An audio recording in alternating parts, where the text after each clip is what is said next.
హరి ఓం శ్రీమాత్రే నమః. లలితా సహస్రనామ పారాయణలో భాగంగా ఈరోజు అమ్మవారి నామం 912వ నామం, 8 అక్షరాల నామం సవ్యాపసవ్య మార్గస్థ. ఈ నామంతో అమ్మవారికి నమస్కారం చేసుకున్నప్పుడు ఓం సవ్యాపసవ్య మార్గస్థాయ నమః అని చెప్పుకోవాలి.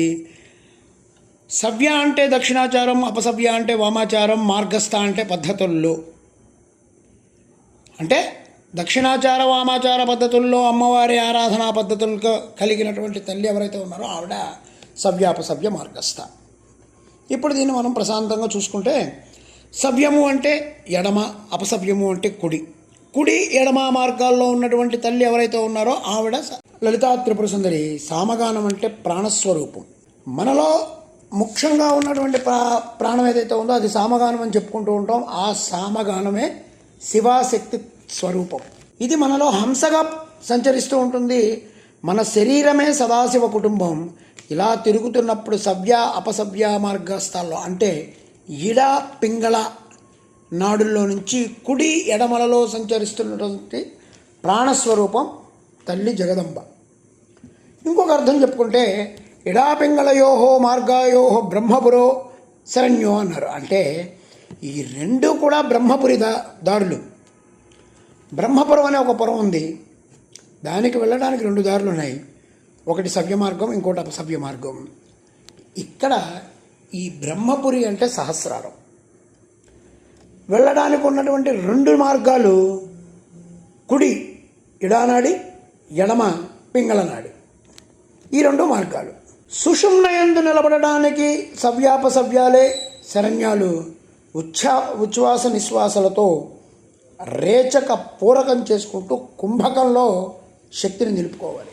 ఇంకో భావం సవ్య అపసవ్య మార్గ ఈ 3 వచ్చినాయి. సవ్య అపసవ్య అంటే కుడి ఇడానాడి, ఎడమ పింగళానాడి, మార్గ అంటే సుషుమ్న. ఈ 3 యందు దాగి ఉన్నటువంటి తల్లి అని చెప్పి మనం దీనికి అర్థం చెప్పుకోవచ్చు. సుషుమ్న 2 మధ్యలో ఉంది. మార్గము అంటే వెతుకున్నది అని అర్థం. బ్రహ్మపురికి వెళ్ళడానికి త్రోవ ఇది.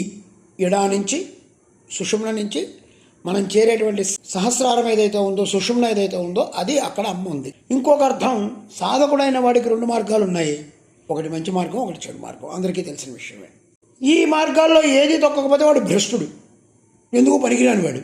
అయితే మంచివాడుగా ఉండు, లేదా చెడ్డవాడుగా ఉండు. చేతకాని వాళ్ళలాగా భ్రష్టత్వం పొందొద్దు. ఇది కఠోపనిషత్తు ఏం చెప్తుందంటే, అన్యశ్రేయో అన్యాదుతైవ ప్రేయస్తే ఉభే నానార్థే పౌరుషావీనిత అని చెప్పింది. అంటే ప్రేమ మార్గం, శ్రేయో మార్గం అనే 2 మార్గాలు ఉన్నాయి. ఇది సవ్య అపసవ్య. కుడి ఎప్పుడూ గొప్పది, ఎడమ కొంచెం తక్కువ అని చెప్పి మనకి లోకల్లో కూడా ఉన్నటువంటి నానుడి. కాబట్టి ఇలా ఇడానాడి పింగళానాడి నుంచి ప్రయాణిస్తూ సుషుమ్నం చేరుకునేటువంటి తల్లి ఎవరైతే ఉన్నారో ఆ త్రిపుర సుందరి సవ్యాపసవ్య మార్గస్థాల్లో సేవింపబడుతూ ఉంటుంది. ఓం ఐం హ్రీం శ్రీం సవ్యాపసవ్య మార్గస్థాయ నమః. ఓం శ్రీమాత్రే నమః. ఓం శ్రీ మహారాజ్ఞే నమః. శ్రీమత్సింహాసనేశ్వర్యై నమః.